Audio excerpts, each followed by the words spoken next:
What's doing, everybody? I'm Alec. Thank you for watching First Class Fatherhood. Today's guest on the podcast is John Cummings.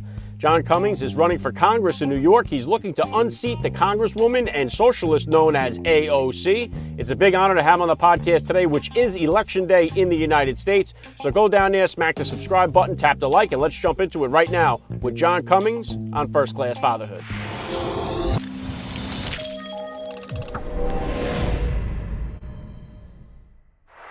Joining me now, First Class Father John Cummings. Welcome to First Class Fatherhood. Alec, thank you for having me. All right, let's just start right here. How many kids do you have? How old are they? I have two sons, 27 and 25. Nicholas, 27, Matthew, 25, both doing extremely well professionally and making a lot more money than their dad does, that's for sure. Yeah, good stuff. If you could, John, please just take 1 second here to hit my listeners with a little bit about your background. Yeah, I'm running for Congress here in New York 14, but most importantly, I was born and raised in the district. I grew up in the Parkchester section of the Bronx, went to St. Raymond's Elementary, St. Raymond High School, bounced around for a little while, in and out of college, odd jobs, and then I went on the New York City Police Department in 1983. I served there for 8.5 years, and I was injured in the line of duty, had to retire in 1991, and then I ended up getting back to my high school, St. Raymond's, and I taught there for 22 years and actually resigned about a month ago, mostly because of the election. It was just all too much. I couldn't give my undivided attention to either, so I went full tilt on the campaign here. Yeah, I love what you stand for, John. I'm a Bronx guy myself. I'm born in the Bronx. My family sold cars on Jerome Avenue for most of his life. My whole family is from the Bronx. So it's just, you don't have to do the math here, but I mean, about how old were you when you first became a dad, and how did becoming a father kind of change your perspective on life? I was 33, so I was a little older than a lot of people. But the reason that we decided to wait was mostly because I had gotten injured and my life was really upside down at the time. We didn't know exactly what was going to happen with my future, whether I would still be on the police department, whether I'd have to leave, and I had to leave because of the injury. So I was 33, and actually when my oldest son was born, my wife was working, and I was going to school mostly at night because I had to go back and get my degree because I hadn't finished up originally. So I was the old Mr. Mom guy, It was I was doing all the shopping and all the cooking and all the cleaning, and my son and I went everywhere, and we had a great time. It kind of gave us kind of a unique start to a father-son relationship.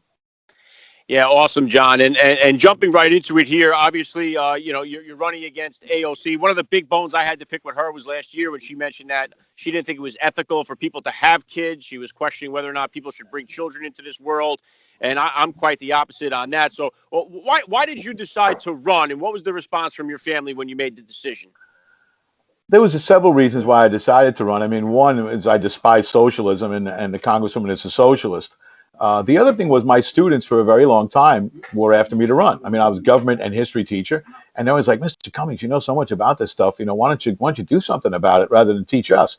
I didn't know how to accept. I didn't know how to take that, actually, but I took it the right way. And then finally, I saw an opening here, and I figured I'd give it a shot. As far as my family is concerned, I guess the impression that I got from them was exactly what I would expect. The reaction I got from them, rather, is that I think it has to do with how they were raised. They were basically like, "Is this what you want to do? I know you thought it through, but this is what you want to do." And I was like, "Yeah." And they said, "That's great. No regrets." That's the way that we've always tried to look at things in my family all around. Is no regrets. I'm 60. I didn't want to be 70 and look back and say, "Oh, 10 years ago I should have run for office." And they've been very encouraging and supportive since then. Yeah, good stuff, John. And staying right there, what would you say are the top values that you hope to instill in your kids as they were growing up? I think personal responsibility. If you do it, you own it. You break it, you own it. But just and perseverance and to persist. I was very fortunate to realize that through my faith mostly that I was in very little control of what was going on. And I think the longer you live, the more you realize that. And I think that's really what has allowed me to get through this election and this campaign, is that it's really out of my hands. You work as hard as you can, you do as much as you can, and then the rest of it is in God's hands, not my hands. Yeah, well said, John. And one thing I speak about all the time on my show here is the fatherless crisis that we have going on in our country. We got way too many kids that are growing up without a father or father figure in their life, and it's really having devastating results on our society. Have you seen this on the street as a police officer, in the classroom as a teacher? And what could we do to kind of strengthen our family units, maybe from a political standpoint? Yeah, oh, sure, I certainly see it. And, like I said, the past 22 years I spent teaching in a local all-boys Catholic high school. And one of the things that we do deal with is exactly that. With 57% of the students are single-parent family. And it really, I think it really benefits the young men that they're in an all-boys school and that there are positive male role models in the school. Not that we're necessarily father figures, but that there is guidance there. We also have a very strong guidance department at the school, which helps tremendously. It's one of the reasons also why I favor vouchers. I think school vouchers are extremely important when you have people who are struggling economically, single-parent family, and their sons or daughters are trapped in failing schools. In my case, it would be sons because I taught in a boys' school. When they're trapped in failing schools, their only way out would be through a voucher program where a parent could get, say, a $10,000 voucher and get their sons into smaller schools that have strong male role models. And it really is beneficial to the entire community. The other thing that we do in that school and in a lot of other schools, especially religious schools, is there's a service component. So you realize that not only is it important to, like I said, be responsible, but you're also responsible to the community, and that the more you give back, the more you receive in the end. Yeah, good stuff. And with the school system, we know that a lot of the school systems are failing in New York. And right now, the big thing for everybody on the election this year is the coronavirus, the way it's affected all of our lives. And this has really devastated the school system because now you got these kids learning from home, and it's hard on the teachers, hard on the students. So how do we get the kids back into the classroom in a safe, and when do we get them back in a safe way? Yeah, it's a great question, Alec. I actually wrote an op-ed all the way back in April that I thought that they should reopen the schools in New York City in June. And people were like, wow, that's really pretty radical. And my whole idea behind that was the New York City public school system has 1.1 million students in it. If 5% of those students, 5%, were living in abusive households, that means you had 55,000 children trapped in abusive households every day. And when you weigh that against the amount of children who suffered from COVID, it's unbelievable. I think there were 4 children that died from COVID-19 in the New York City public schools. Obviously, that's tragic for all the parents and everybody involved.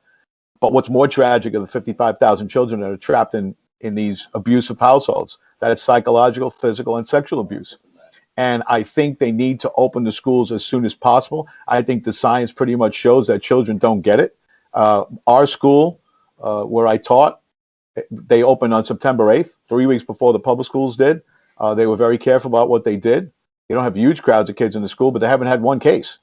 And there's a lot of schools that are exactly like that. But I think that when they look at reopening, they have to weigh that component into the equation. What I said about children who are being abused, they're trapped in these situations, they can't get out. They need to be back in school. They need to be socialized. Sometimes it's the only place they get a good meal, and they get 2 meals there. That has to be weighed when you're trying to decide when or where to open these schools. Yeah, great point, John. And God bless these kids that are sitting home stuck in that type of abusive household. Our hearts pour out to them. And staying on that, you mentioned here too, obviously AOC is big with this socialism. And I'm just blown away by the way that it's been just accepted by so many of our young Americans, this socialist ideology. I've had Dinesh D'Souza on recently. He talked about how it's infiltrated the colleges in our country. Has it hit the school level, high school level yet, this socialist infiltration? And what is really the big allure for young kids to socialism? And how do we convince them that freedom, liberty is the far better option? I think it starts very early. It starts in elementary school. And really what happened, and I've heard Dinesh talk about this, and I'll go back even further than he did. When they instituted the Common Core curriculum, all the parents went crazy about the math. Oh, we can't do the math. We don't understand the math. That allowed people to go in and redo all of the history textbooks from elementary school all the way through. If I showed you the elementary school textbooks and the high school textbooks and the anti-American slant that many of them have, you'd just be shocked. Even here in New York State, and I've talked about this publicly many times, the New York State U.S. History Regents is a politically correct Trivial Pursuit game where they regularly include people like Rachel Carson and Margaret Sanger as famous and powerful American women, and they leave James Madison out of the test. And that's what you're dealing with from the ground up. And the other reason I think they've been able to be successful preaching socialism is that they, from the beginning, basically preach the fact that victimhood is key. That if you're successful, it's because you were successful on the backs of somebody else. They don't really preach exceptionalism or hard work, or that you can move up the economic ladder on your own. Like I said, perseverance, creativity, hard work, all of those things that we were all taught about growing up, they leave that out of the equation. They consistently preach the fact that if you are successful, you did so on the back of somebody else. And that's where that whole idea of quote unquote white guilt comes from. That's where that all comes from, this idea that you cannot be successful on your own. And I think that's really hurt this country tremendously. Yeah, and it's very scary just to see the way that it's been embraced. So I pray that we have some kind of turnaround. And speaking of that, I mean, I'm a person. My kids, I go to Catholic school. I'm a person that keeps God first in my life. How big of a role has your faith played as a teacher, as a police officer, as a father, and now running for office? Well, like I said, once I took my hands off the wheel and decided to, let God drive the bus, life becomes much simpler. Do I take the wheel back once in a while? I think everybody does. But the more grounded I am, the simpler life is, and I really think it's the only reason that I've been able to get through this. This has been an interesting experience. I'm super glad that I did it. I hope it turns out positively. But the one thing also that's got me through it is that I know what I've done, and whatever happens is God's will. And I was taught very early on that, you need to pray for God's will and accept it, and then you move on. But I think that that's the most important lesson I've learned throughout my life. And like I said, I try to take the wheel back once in a while, but I usually end up getting in a fender bender, if you will. I think we all do, John. And pulling it back into you as a father here just for a second. Obviously, as a police officer, school teacher, you're a very well-disciplined individual here. But what type of disciplinarian were you as a dad? And is that different than the discipline style that you grew up with? Yeah, I think so. I've never really thought about it that way. My dad, God rest his soul, my dad did a tremendous job. My dad grew up in an abusive household. His father was gone when he was 9. Kind of difficult to talk about this, but my dad even had a scar in the middle of his forehead from getting a beating when he was 8 years old that he had to look at every day. My dad never laid a hand on me. I was very blessed in that regard. That could have gone the other way. It so often does, but my dad went the other way with it.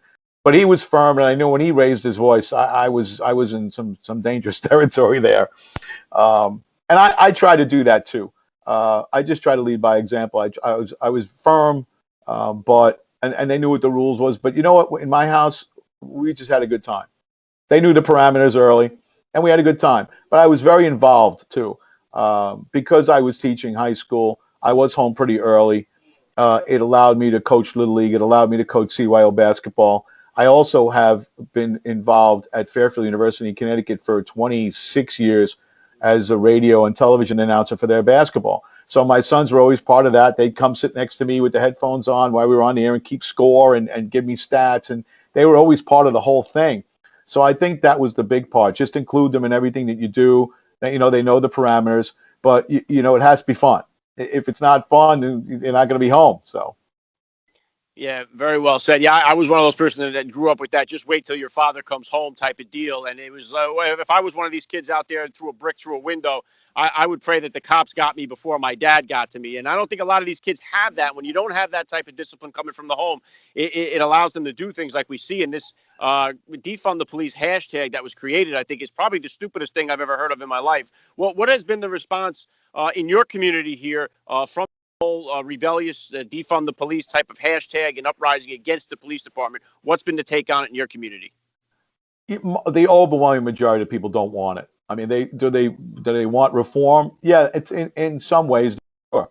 But they do realize too that it's very difficult to reform when you're underfunding the police department. If you're going to make changes, you obviously have to fund it.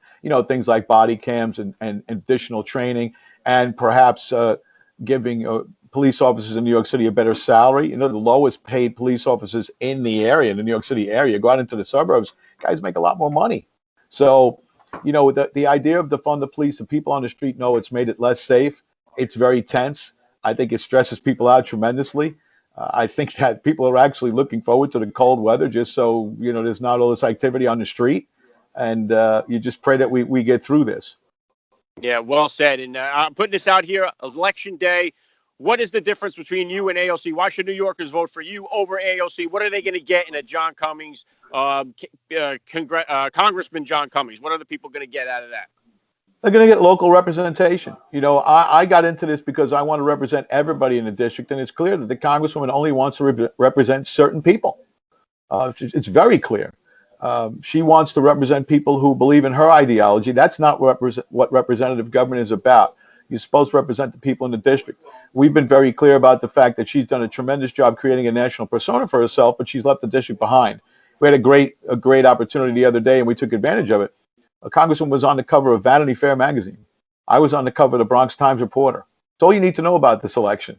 I believe that it's a local election. I want to serve the people of the district. I've lived and worked in the district for 60 years, and I'm ready to do that. Yeah, very well said, John. And last thing I'm going to hit you with here, I love to ask all the dads that I get on the podcast, what type of advice do you have for that new dad or for that about-to-be father who's out there listening? I would say enjoy it. Just enjoy it and all the blessings that it brings. It's a great responsibility. There's nothing that feels any better than bringing children into the world, but you really have to enjoy every moment of it. You have to have some patience and some tolerance sometimes, but it goes so quickly. I'm 60. All of a sudden, my kids are 27 and 25, and you're like, wow. I was just coaching Little League. Where did that go? And get involved too. Just get involved. Find out what your kids like. Little League's not for everybody. If they're into music, great. If they're into science, great. Just find what they can, stick with them and support them all you can. Yeah, very well said. I love the message. This has been an honor for me. I got to say, John Cummings, you're a first-class father all the way. Best of luck in the elections. The Bronx is lucky to have you. And thank you for giving me a few minutes of your time here on First Class Fatherhood. Thanks, Alec. I appreciate it. Great speaking with you.